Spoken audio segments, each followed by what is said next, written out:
to Authority podcast. And today we are going to be talking about creating demand for your products. And who does not want to know about that? I don't know about you, but every entrepreneur I know, they're like, somebody wants my products? Big eyes open. So I'm really happy for the conversation with Carly today. Now, Carly started in marketing over 20 years ago, first in the business to consumer and then in business to business. She's the author of the upcoming book, Startup to Scaleup, and CEO of the content marketing agency, RevvSpark. And she's on a mission to grow businesses with creative conversion content that levels up eternal teams and drives demand. Welcome to the show, Carly. Thanks so much, Kim. I'm really excited to be here. So, Carly, since this is your first time on the show, I would love for you to take about 5 to 7 minutes and just share your story with us. How did you go, from just starting out in marketing 20 years ago now to being the CEO of such an amazing agency? Yeah. So I might have to go a little bit further back because we're going to talk about it a little bit later. But it's really, I've always wanted to create stories, visual stories made up of amazing graphics and a compelling writing that work together to create just a wonderful experience for the reader. And even at age 3, I was reading books, but I couldn't read the actual words. I was looking at the pictures. And so I would actually dictate to my mom these stories that I wanted her to write on my drawings and have her staple them to make little books and then have her read these stories back to me. So creating stories has always been a huge mission of mine in life. And I actually started designing websites in about 2001 to basically take a business online. And this was way back in the day. So I was using Microsoft Front Page and things like that, HTML tables. They were horrible websites, and I hope they never see the light of day. Either. Yeah. So anyway, that's what I started in. I don't have a degree in marketing. I didn't even know what marketing was. All I knew was that I wanted to visually represent what it was that people did in a compelling way. And so I was creating websites for a while. I worked in video production, and I kind of started doing all of these things across the board for marketing without realizing it was marketing. I ended up working with a number of companies in a freelance capacity. And then eventually I moved into in-house to running marketing for companies. So it was an evolution over many years. And when I finally did get a marketing title, it was a little bit surprising to me because I never really thought of what I was doing as marketing. It's more positioning and selling and making compelling. But yes, it falls under the moniker marketing. So I ended up in B2C first. I founded a website, and it became pretty well known in its niche in DIY and lifestyle, and grew that to over 120,000 page views a month, and got sponsors and monetized it. And from there, worked in-house in companies to run their marketing, switched over to B2B in 2014, and really started to level up my marketing skill set, and also got into sales enablement about 6-7 years ago.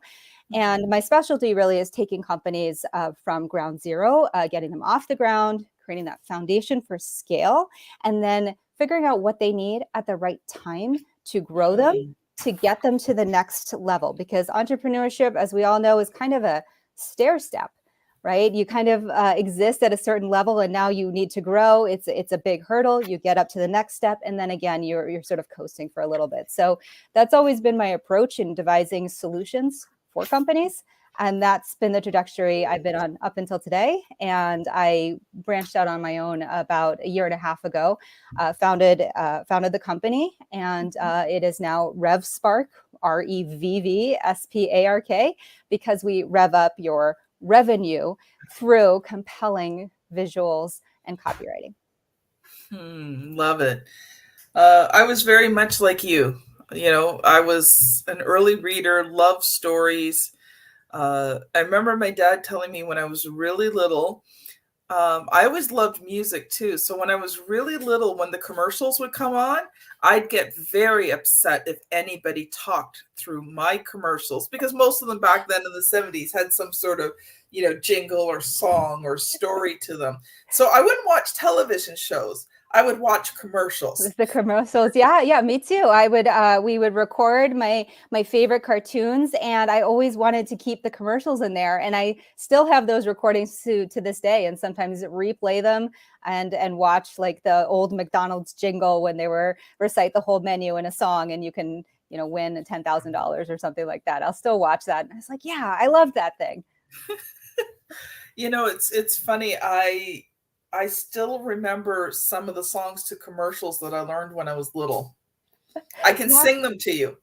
Yeah, I can sing them to you because they are so ingrained in my head that I will never forget them. Yeah, and it's the power of advertising, right? Because it's not only what you're hearing, but it's also you can likely remember all of the visuals that went along with it, and the way it made you feel and how it made you want whatever that was. What was really funny is I didn't like Baloney as a kid, but I knew the Oscar Mayer Baloney song. Yeah, Baloney is a kind of a questionable invention, I think. But it was the song. The song captured me. Yeah, and that's what it is about stories. They capture you and they remain with you. I mean, it's a very sort of primordial thing. We human beings have related to each other through stories passed down through generations, literally since the dawn of time. Yeah. So it's very compelling. That is awesome, Carly. I love your story. Let's shift gears here because I know you've come prepared with a lot of great information for us on how to create demand for your products. So I'm going to let you loose for a bit, and then at the end, we'll talk about it and I'll ask you a few questions. Yeah, absolutely. So shall I just dive into kind of the framework for creating demand for your products and maybe some tips and tricks on how to reduce time while doing it? Oh, that'd be awesome. Yep. So basically, a lot of what we do is demand generation. We create demand in the market, and there's always going to be two types of buyers out there: ones who are already in market, who are in search of your solution. That's the low-hanging fruit, and those that don't yet know that they have a problem. And marketing sometimes splits groups out in three people and say problem aware, solution aware, problem unaware, solution, etc. But we don't need to get that technical. Really, you're just looking for the people who are in market for your solution, and those that need a bit of education to educate them as to what their problem is and what the best solution is, and position your solution as really the best in that group. So when we're talking about being an authority in your space, which is really what any author wants, even prior to writing that book, you want to have a foundation of authority. What is required in this day and age is showing up where your potential audience is. And by showing up, I mean by posting on likely social media. You need to pick at one channel to focus on. I always recommend in the beginning, focus on one channel that you know that you can put your undivided attention into. And yes, there's all these other channels, and yes, there's TikTok and Snapchat and Twitter and this and that. But if it's not your main channel, don't be distracted by the shiny object right now. Really focus on one channel to really create authority on. For the other channels, for your audience, let's say, for instance, your audience hangs out on Facebook and your audience hangs out on TikTok, for instance.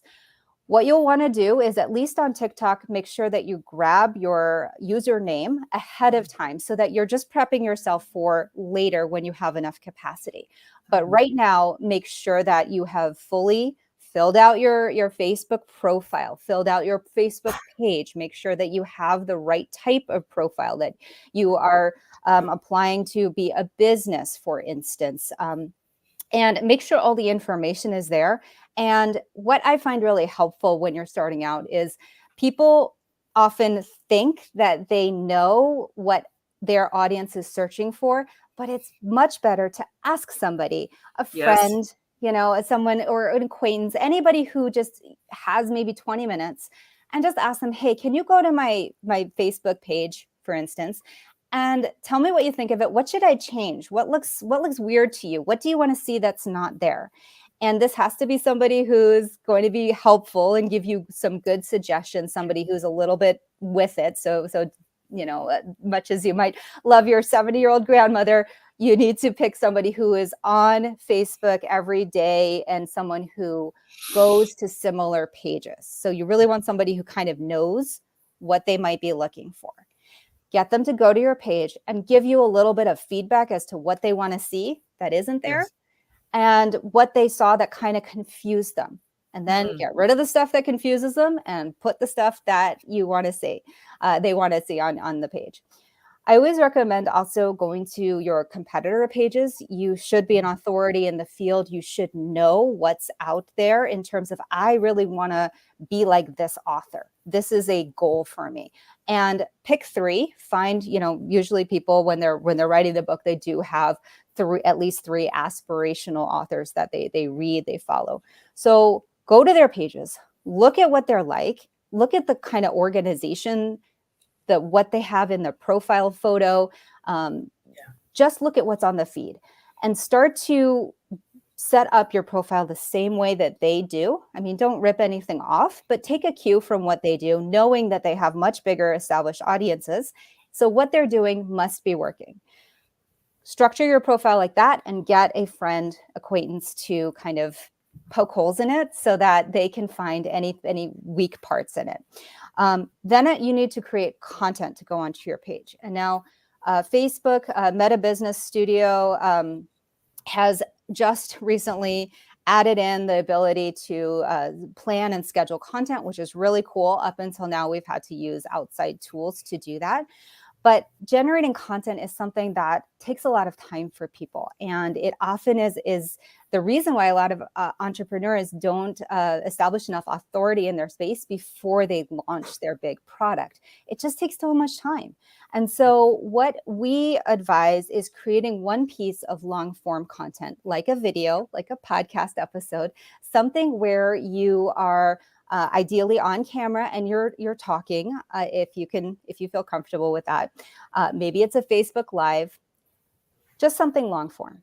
And then use that to split it up into pieces of content that you can then drip out onto your Facebook and Instagram, because it's through Meta Business Studio. It'll go onto both platforms if you want.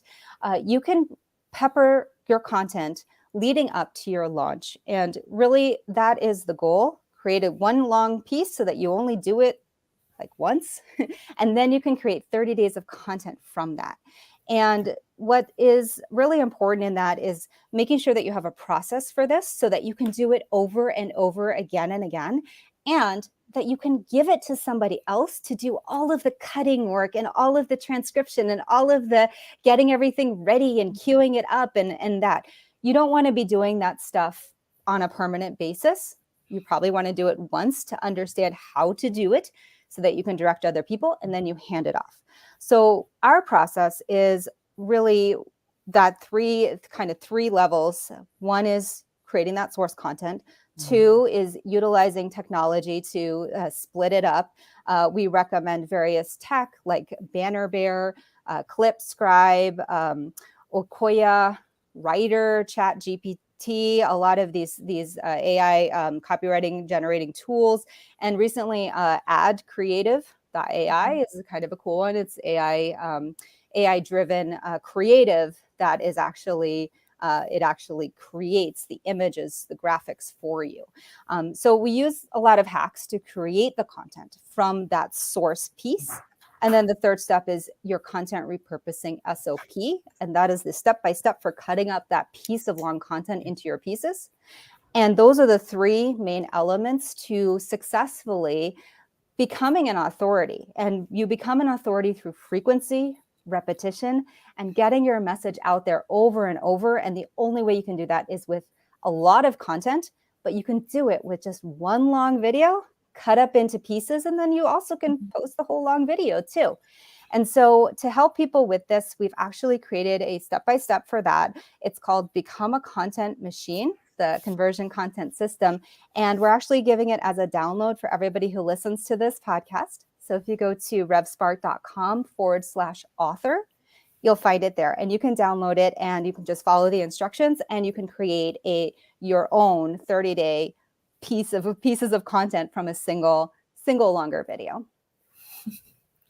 Wow, there is so much to unpack in what you just said, but I want to go back to the beginning because you talked about just being on one social media.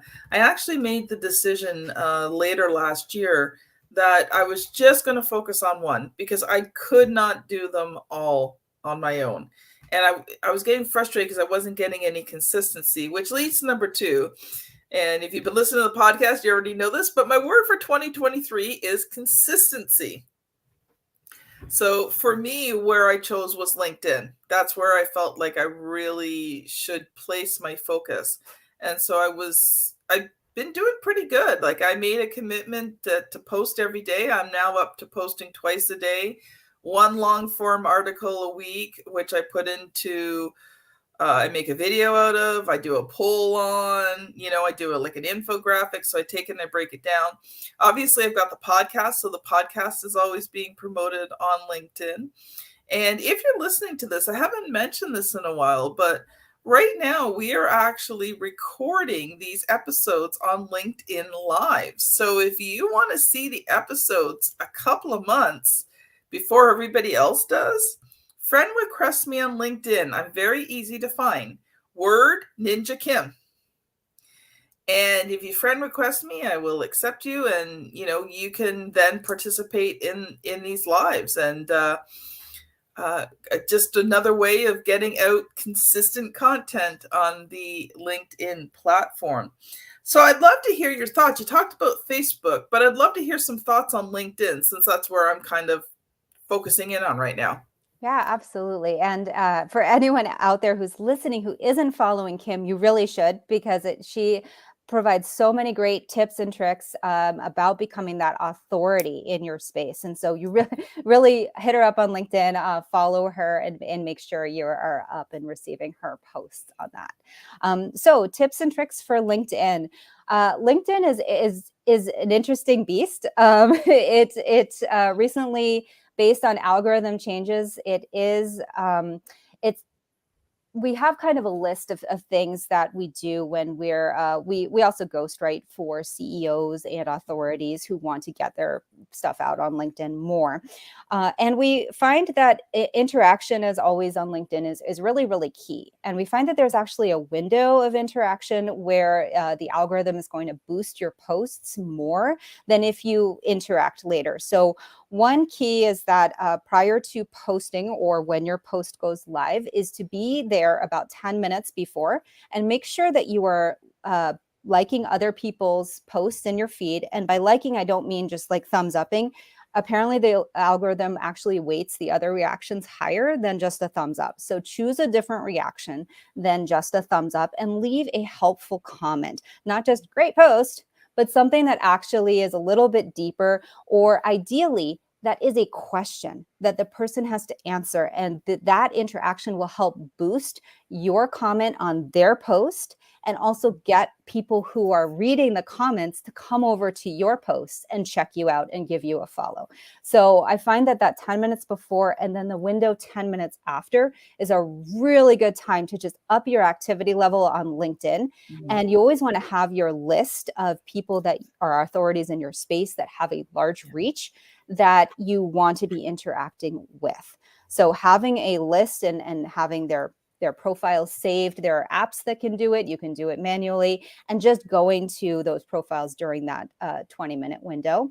Interacting is key, as well as not putting not putting a link in your post. Links and posts with external links are always downgraded in the algorithm.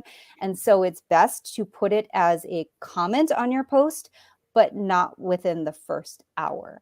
If you do that, again, you get a ding from the algorithm because people have been doing that to get an outside link in there. So you do need to wait at least 1 hour before adding a comment on your own post. And a lot of people are now doing the commenting on my own post thing, not just to add a link, but just to add more clarification. And that also boosts it up in the algorithm every single time you're commenting once you're past that 1 hour window.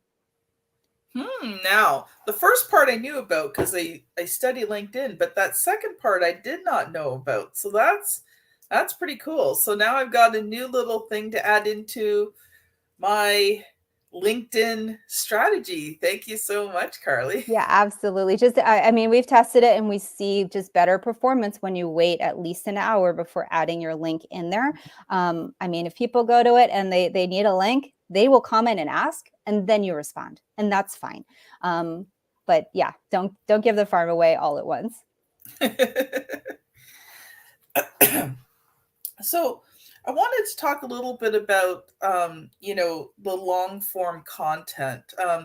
Obviously, I mean, I've written at least 150 books, participated in over 200 to 300. So writing's not an issue for me, but I would love just to hear your thoughts on, creating that long form content, because sometimes people will hear this and they go, but I don't know what to write about.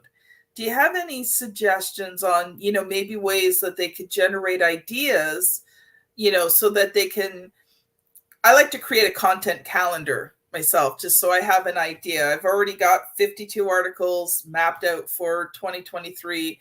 I've got 12 of them written. So, maybe talk a little bit about that. Yeah. Well, you are way ahead of the game already. That's amazing that you have that. But yeah, for a lot of people, it can be hard knowing, what do I write about? And so just the idea of just getting prompts is really key. And right now we have OpenAI and ChatGPT, which just came out, and people are just all over it. And what you can do is you can just feed that question in there and say, I'm looking for can you give me 50 writing prompts for um, on becoming an authority using a book or something like that, whatever the prompt is. I also find that with these AI generators, you have to feed them the right prompt. So sometimes it's a good idea to say, hey, I've generated 10 topics for long form content on LinkedIn. Can you generate 50 more on becoming an authority using a book, whatever it is? So you give it an example and then give it the prompt, and the output tends to be a lot better. So that's a great place that you can get generated ideas. And there are people who sell basically content calendars that has a prompt for every day of the year. I find that's probably a little bit of overkill for people who are just running their own business. But in general, content really needs to follow the kind of structure where a person is coming into your world. They need to be educated on what you provide. They need to understand what the competition is out there. They need to understand the benefits of solving their problem and the repercussions if they don't solve their problem. And then whatever other objections they might have need to be knocked down, whether it's price or timing or whatever it is. So content that addresses each of those steps and stages that a person mentally would go through as they're coming into your world and looking at your products and services. That's really key. And so basically answering each of those questions in long form and giving as much detail as possible is going to be really important to your content strategy. Yeah, I agree. And you had talked earlier about, in terms of the profile, is having someone check it out and give you suggestions. So one of the things that I had done in creating my content calendar, because I've got quite a few people now on LinkedIn. So I went to LinkedIn and I just asked everybody, what did they want to learn about in 2023? And I got about 10 responses, which I actually are now going to write articles on over the course of 2023. So, that's another thing too, is just ask your audience, what do they want to know? It's amazing. People love to help. And when you put those kind of posts out, people will give you their opinion for free. Yeah, absolutely. Yeah. And you can go the whole hog and do the Ask methodology by Ryan Levesque. And you can really just make sure that you are getting feedback from your audience. You can poll them, you can survey them, or you can even do a deep dive and go back through last year's all the content that you put out. What were the questions that people had? What were the Yes. comments that they put on it? Because sometimes there can be gold in those questions and comments that you can bring back into your content strategy to make each question a blog post on its own. So something interesting I do with my book reviews is I look for my 3-star book reviews. Because what I have found is 3-star book reviews usually means your book's pretty good, but there's something that they just don't like about it. Yeah, I love that. I love that because the haters often provide the most help. Because really they hated it enough to go in and write something about it, to spend their precious time telling you why they hated it or what they have wrong with it. And then they didn't put a 1 star or 0 stars. They're in the middle. And so that actually gives you the roadmap to what can I make better about this product. I love that. That's so smart. I found most of the 3-star ones weren't haters. They were the kind of ones like, it's good, but usually the 1 and 2 stars were the haters. And I usually found with most of the haters that they really, like, I'll give you an example. I used to write books on network marketing. Okay. All of my books were titled network marketing, MLM, like all of direct sales, all of those terms that people in the industry use. I used to get 1-star reviews saying, I didn't know this book was about network marketing. The book is titled Network Marketing.